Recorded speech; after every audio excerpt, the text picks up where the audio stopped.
খোদার পেগাম আসছে আমার তরে কালেমা সেই নুরান বাণী নুরান হরফে লেখা লা ইলাহা ইল্লাল্লাহু মুহাম্মাদুর রাসূলুল্লাহ। খোদার এই দিনের মিশনকে নিয়ে আমার আগাইতে হবে। তো আপনারাই আমার নিকট আপনজন। আপনাদের মধ্যে কাউকে কি আমি আমার সাহায্যকারী রূপে পেতে পারি?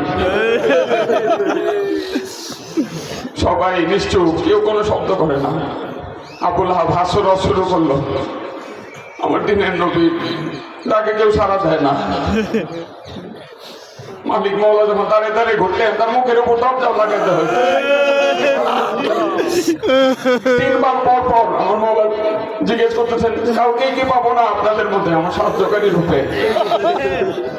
10 বছরের নূরের টুকরা আমার মৌলা আলী সকলের মধ্যে দাঁড়াই গেলেন।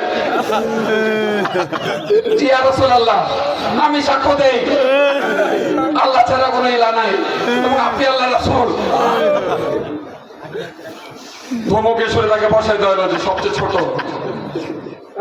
আবার মাওলা দাওয়াত করতেছেন, কেউ সারা দিন 3 বার পর পর 3 বারই আমার মাওলা আলী দাঁড়াইতেছে, হাত বুলন্দ করে আমি সাক্ষ্য দিই।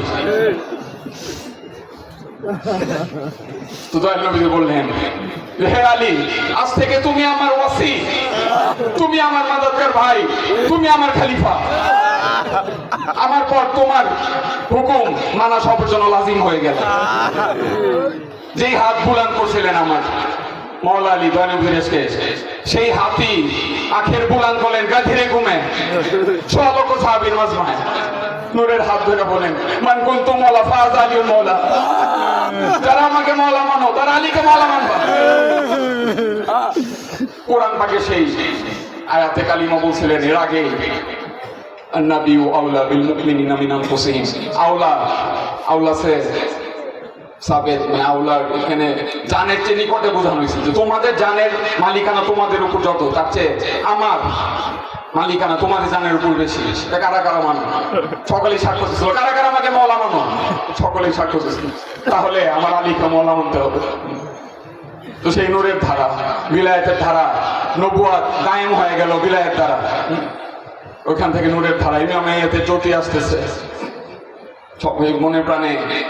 হয়তো তখন হযরত আবু বকর, হযরত ওমর তারা প্রথম মোবারকবাদ জানাইছিলেন যে হে আলী ইবনে আবু তালিব, আজ সে আপ হামারা ভি মওলা বান গে।